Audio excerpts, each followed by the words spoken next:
তো আজকে রান্না করবো ছোলা বুট। সবাই হুট করে ছোলা বুট খেতে ইচ্ছা করতেছে, তো যে কথা সে কাজ এইটু সিদ্ধ করে ফেলছি। এখন এক এক করে মশলা দিব। এখানে আদা রসুন পেঁয়াজ মশলা যত যা আছে সব দিচ্ছি, দিয়ে একটু ভাজা ভাজা করতেছি,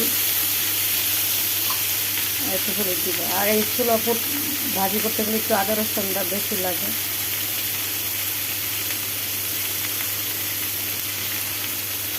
সামান্য পানি দিয়ে দিব।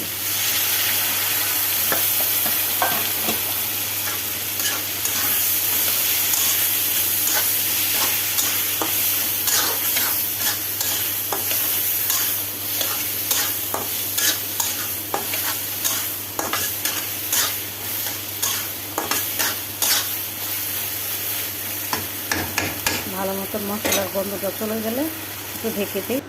তো এটা মুড়িটা একটু ফুটে গেছে, যত বুট দিয়ে খাবো এর জন্য মুড়িটা একটু ভাজা নিলাম চুলায়।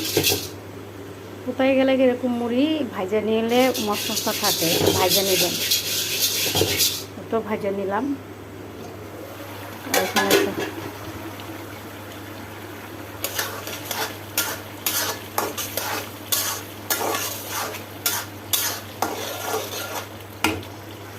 জিরার গুঁড়া দিয়ে দেবো।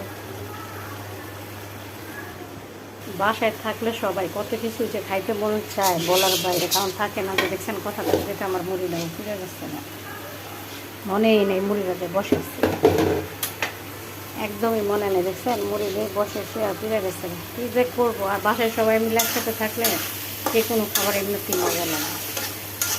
এই যে এখন বুঝবো না, সবাই মিলে একসাথে বসে খাইলে সব কিছুই আমার মজা লাগে।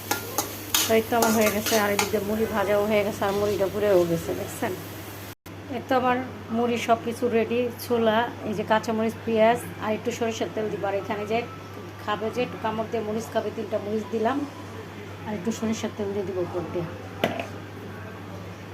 তো আপনারা খাইতে চাইলে চলে আসবেন আমাদের বাসায়। দেখছেন সরিষার তেল দিয়ে দিলাম, খুবই মজা হয় এভাবে সবাই মিলে একসাথে খাইলে।